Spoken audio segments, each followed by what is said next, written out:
예수님은 하나님의 아들로서 죽음을 당하셨습니다. 하나님의 아들이신 분이 죽음을 대신 당하셨기에 모든 인류, 모든 피조물들은 예수님 안에서 구원의 은혜를 입을 수 있습니다. 오늘 본문이 그것을 말씀하고 있는데요. 7절에 보시면 유대인들이 대답하되 우리에게 법이 있으니 그 법대로 하면 그가 당연히 죽을 것은 그가 자기를 하나님의 아들이라 함이니이다 했습니다. 물론 이렇게 말한 유대인들이 예수님을 하나님의 아들로 인정해서 말한 것은 아니었습니다. 그러니까 그들은 끝까지 예수님이 하나님이신 그것을 인정하지 않았죠. 물론 지금도 그렇습니다. 그렇지만 7절 말씀이 보여주고 있는 것은 그들이 무엇을 들었는가, 예수님이 이 땅에서 무엇을 말씀하셨는가를 분명히 증언해 줍니다.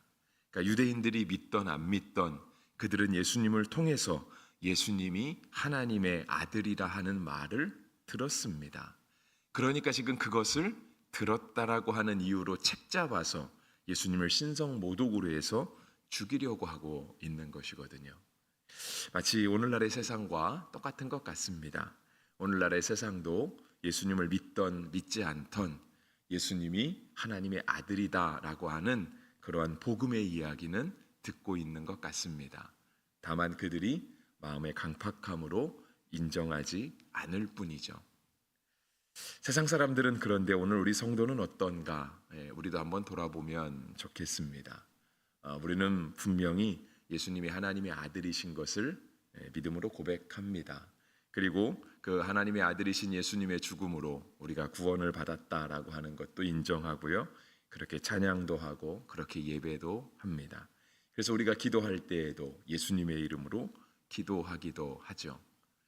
그런데 정말 이 7절에 있는 것처럼 예수님이 하나님의 아들이시다라고 하는 것이 우리의 삶의 능력으로 고백되고 있는지, 정말 우리가 그 고백에 합당하게 살아가고 있는지는 한번 점검을 해봐야 할 것입니다.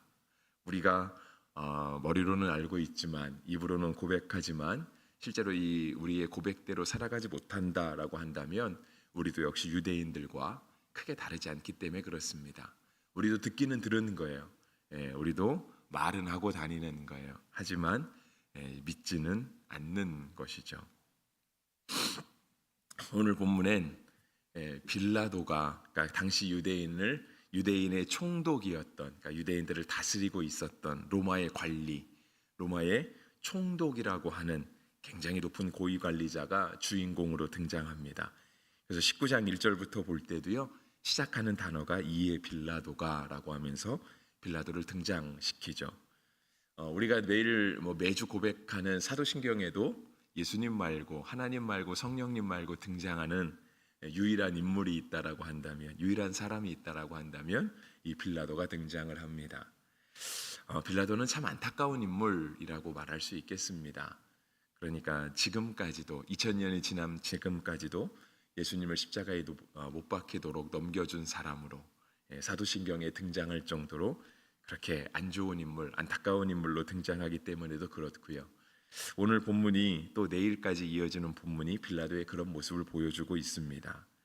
그러니까 빌라도는 19장 1절부터 3절까지 내용을 보시면은요, 예수님을 잡아다가 채찍질했습니다. 이 채찍질은 십자가형으로 나아가기 바로 전 단계이기도 합니다. 당시 로마의 채찍은 굉장히 위협적인 거였죠. 그러니까 사람을 죽일 수 있을 만큼 굉장히 위협적인 그런 고문의 형틀이었습니다. 도구였죠. 그런데 빌라도의 마음 가운데는요, 예수님을 그렇게 채찍질함으로써 유대인들에게, 당시 성난 군중들에게 내가 예수님이라고 하는 이 사람을 이만큼까지 했다, 그러니까 거의 십자가에 준할 만큼 형벌을 가했다라고 하는 것으로 아마 유대인들을 좀 아우르려고 했던 것 같아요. 그러니까 유대인의 성난 민심을 좀 가라앉히고 그렇게 유대인들을 조금 이렇게 얼싸 안으려고 했던 그런 마음이 빌라도에게 있었습니다. 빌라도가 그렇게 하니까 2절에 보시면 군인들은요, 가시나무로 관을 엮어서 예수님의 머리에 씌우고 자색옷을 입혔죠. 그리고 3절에 보시면은 군인들이 예수님을 때리는 장면까지도 나와 있습니다. 그러니까 이렇게 1절, 2절, 3절을 흘러오면서 당시 이 유대 땅을 다스리고 있었던 그런 제국의 정식 재판 그런 과정, 재판관도 그렇고 이 재판을 주변에서 돌아보는 군인들도 그렇고 예수님을 그렇게 죄인으로 이렇게 취급했던 거예요. 근데 이제 그렇게 하면서 그 당시 유대인들을 조금 달래려고 했던 그런 마음들이 있었거든요. 4절에 보시면 빌라도가 다시 밖에 나갑니다. 그러니까 이미 채찍질을 했다라고 하는 것은 십자가로 나아가는 과정에 이미 진입했다라고 뜻하는 거죠. 머리에 과시관도 씌운 것이 이제는 좀 뭐라 그럴까요? 이렇게 여기서 풀려난다고 한들 살아날 수 있을까? 이렇게 사람이 그만큼 어떤 고문과 어려움을 겪었기 때문에 설령 살아남는다고 해도 평생 어려움을 겪으면서 살아갈 수 있는 어떤 그런 과정 속에 있었던 거예요. 그러면 어쩌면 그냥 당연히 사형이 집행되는 게 맞을 수도 있는데요. 사실상 빌라도는 거기까지 의도하지는 않았던 것 같아요. 그냥 그것으로 어떻게든 좀 무마시켜 보려고 했던 거죠. 그래서 여기까지 갔는데 빌라도가 다시 나갑니다. 유대인들에게 다시 가요. 그러면서 뭐라고 얘기하냐면 보라 이 사람을 데리고 너희에게 나오나니 이는 내가 그에게서 아무 죄도 찾지 못한 것은 너희로 알게 하려 합니다. 빌라도는 알고 있었던 거죠. 예수님에게 죄가 없다라고 하는 사실을. 그러니까 당시 그 모든 일대를 다스리고 있었던 로마 제국의 법에 의하면 예수님에는 무죄였던 거예요. 예수님에게는 죄가 없었던 거죠. 그러니까 그를 재판할 이유도, 그러니까 예수님을 재판할 이유도 없던 거죠. 아니 죄가 없는 사람을 어떻게 재판을 하겠어요? 그래도 뭐가 혐의가 있고, 그래도 좀 뭐가 이 사람이 유죄라고 좀 뭐가 있어야 이게 재판이 꾸려지지 않겠습니까? 근데 재판장이 볼 때 죄가 없었던 거예요. 근데 이제 성난 군중이 있었던 거죠. 우리가 잘 알고 있는 것처럼 6절에도 얘기하지 않습니까? 예수를 보고 소리질러 이르되 십자가에 못 박으소서, 십자가에 못 박으소서. 계속해서 이야기를 하니까 그들을 달래기 위한 어떤 유대인들의 빌라도의 방법이었던 거죠. 그랬더니 빌라도가 또 6절에서 말하기를 빌라도가 이르되 6절 후반절이죠. 너희가 친히 데려다가 십자가에 못 박으라. 나는 그에게서 죄를 찾지 못하였노라. 예수님께 죄가 없었다라고 하는 사실을 빌라도가 오늘 두 번이나 이야기를 합니다. 그리고 그것은요 어저께 본문에도 나와 있었습니다. 어저께 본문에도 38절 보시면 38절 끝에 그렇게 나가 있죠. 이 말을 하고 다시 유대인들에게 나가서 이르되 나는 그에게서 아무 죄도 찾지 못하였노라 합니다. 내일 본문에는 이러한 말씀까지는 없기는 하지만 내일 본문에도 그 비슷한 느낌이 드는 것들은 있습니다. 그러니까 이제 우리가 이런 흐름에서 보고 나면은요 15절도 그렇게 볼 수 있는 거예요. 15절은 내일 보겠지만 그들이 소리 지르면서 그들은 유대인이죠, 그죠?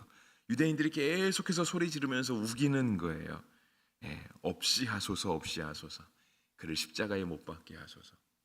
여러분 어떤 사람이 죄인으로 판단받으면, 죄인으로 판명이 나면 굳이 성난 군중들이 저 사람을 죽여라 말하지 않아도 법이 살아 있는데, 재판관이 있는데 당연히 그에 합당한 형벌을 내리지 않겠습니까? 그런데 군중들이 계속해서 예수님을 없이 하소서, 십자가에 못 박게 하소서라고 그렇게 부르짖는다는 것은 그렇죠. 법적으로 볼 때 꼭 그럴 만한 게 없던 거예요. 계속해서 우기려고 하는 그런 모습을 보여주는 거죠. 빌라도는 어떻게든 예수님을 살려보려고 했는데 사실상 빌라도는 예수님을 지킬 힘이 없었습니다. 그런데 참 그게 아이러니라고 하는 거예요.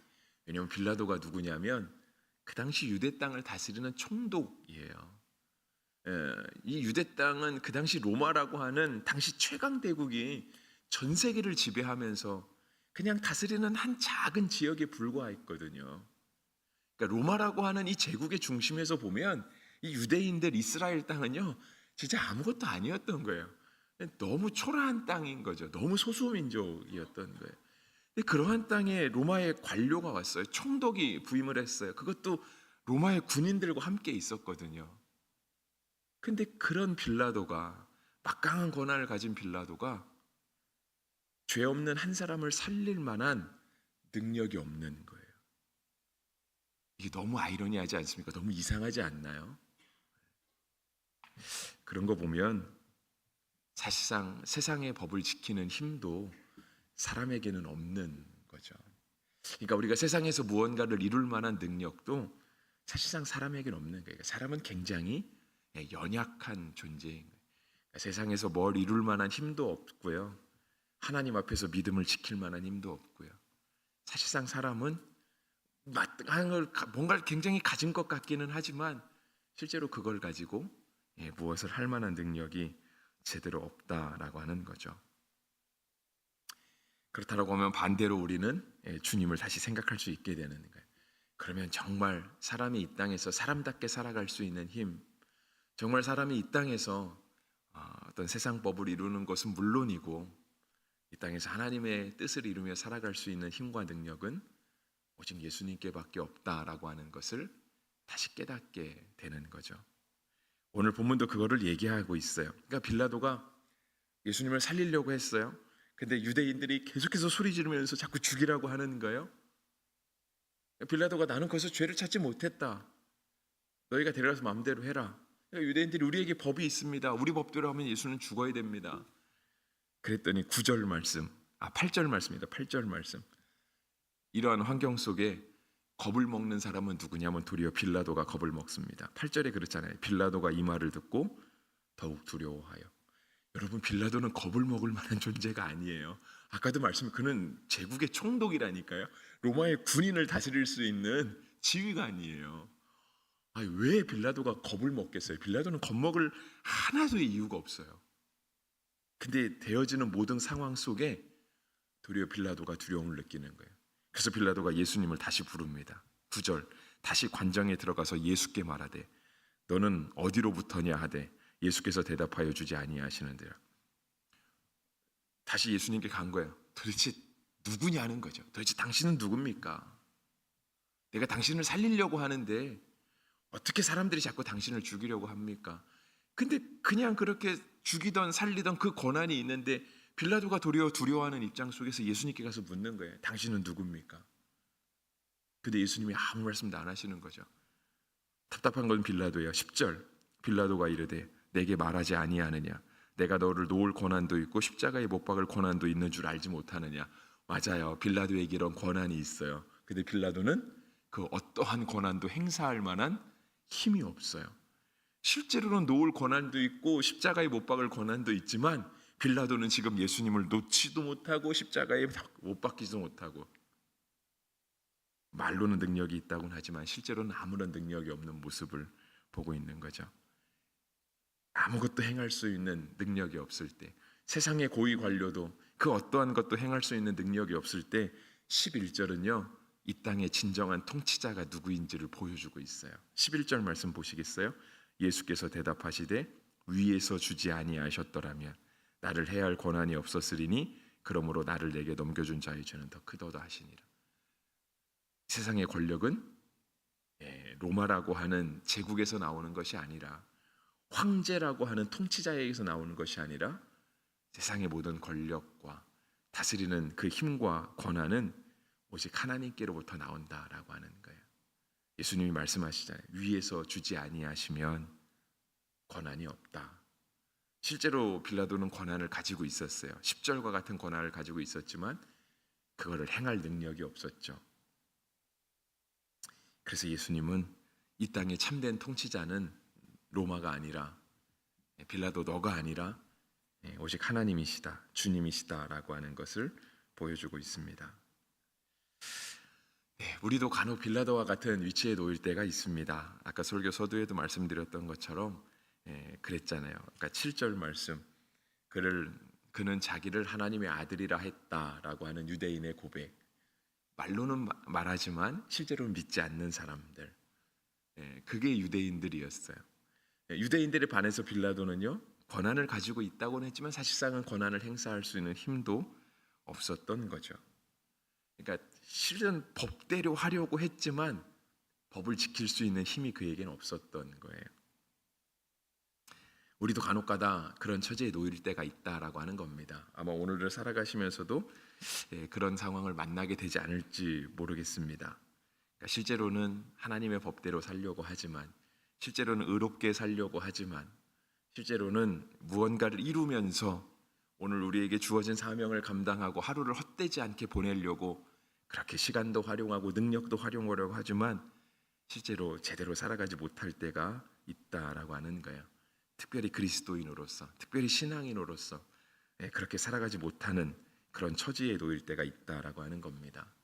그런데 그렇게 살아갈 수 있는 방법은 우리가 예수님을 깊이 묵상하는 방법밖에 없어요. 여러분, 빌라도가 언제부터 예수님을 알았을까요? 물론 정확하게 언제부터 알고 있었다라고 하는 것은 성경에 기록하고 있지 않아서 잘 몰라요. 하지만 그는 재판장이었잖아요. 재판관이었잖아요. 여러분, 우리나라도 이렇게 정식으로 사법제도가 있는데 예나 지금이나 재판관은 그렇죠. 재판석에 있는 원고도 그렇고 피고도 그렇고 여기에 대해서 깊이 생각해 봐야 되잖아요. 깊이 조사를 해봐야 되잖아요. 네. 만약에 빌라도가 예수님에 대해서 깊이 묵상하고 정말 충분히 알아봤다라고 한다면 재판장으로서의 그의 소신이 그래도 좀 지켜질 수 있지 않았을까요? 그러니까 도리어 유대인들을, 그러니까 성난 군중을 신경 쓸 게 아니라 정말 내 앞에 있는 예수님이라고 하는 사람이 과연 누구인가? 그것에 대해서 미리 깊이 묵상하고 생각해보고 정말 그가 누구였던지를 충분한 시간이 있을 때 생각해 봤다라고 한다면 빌라도가 조금은 법대로 자신이 지키려고 했던 그 의지대로 일을 진행해 갈 수 있지 않았을까 생각해 보는 거죠. 그러니까 우리도 그래야 된다라고 하는 거예요. 우리도 예수님을 깊이 묵상할 수 있을 때, 예수님에 대한 확신과 그 견고한 믿음을 가질 수 있을 때 우리도 그것들을 잘 다져놓고 그 믿음의 반석 위에 굳게 설 수 있어야 성난 군중과 같은 세상의 민심이 쫓아올 때 그때 우리도 믿음을 지킬 수 있는 거거든요. 예수님을 더욱 굳게 붙잡을 수 있는 거예요. 그건 유대인들도 마찬가지라고 하는 거예요. 유대인들은 계속해서 예수님을 보아왔잖아요. 예수님이 하나님의 아들이라고 하는 얘기도 들었거든요. 근데 유대인들에게는 예수님이 하나님의 아들이라고 하는 그 진리가 전혀 먹혀들지 않았던 거예요. 받아들이려고 하지도 않았고 거기에 대해서 한 번도 진지하게 생각해 보지 않았던 거예요. 그러니까 도리어 그것을 책잡아서 예수님을 죽이려고 했던 거죠. 예수님을 깊이 묵상하는 은혜, 예수님에 대한 견고한 그러한 믿음을 갖는 은혜는 늘 우리의 삶 가운데 펼쳐져 있어요. 말씀도 있고요. 기도할 수도 있고 언제든지 우리는 예수님에 대한 우리의 믿음을 견고하게 붙잡아 갈 수 있다라고 하는 거죠. 근데 그때 잘 우리의 신앙을 가꾸지 않으면, 그때 우리의 신앙을 분명하게 고백하지 않으면 성난 군중과 같은 세상의 민심이, 세상의 세파가 밀려 들어올 때 우리도 흔들릴 수밖에 없고요. 세상의 법이 아니라 그 어떠한 그리스도의 법도 우리는 지킬 수 없는 상황에 놓이게 되는 거죠. 그래서 이 아침 하나님의 말씀을 듣는 우리에게, 이 아침 기도하는 우리에게 정말 예수님을 더욱더 깊게 붙잡을 수 있는 그런 은혜가 있게 되기를 간절히 바랍니다. 예수님에 대해서 깊이 묵상할 수 있는 은혜가 있게 되기를 바라고요. 사순절을 보내는 이때에 정말 우리가 예수님을 향한 올바른 믿음을 더욱더 반석 위에 올려놓을 수 있는 그런 은혜가 있게 되기를 간절히 바랍니다. 그래서 오늘 하루도 하나님 앞에서 승리하시고 주님과 동행할 수 있는 복된 하루가 되시기를 주의 이름으로 축복합니다.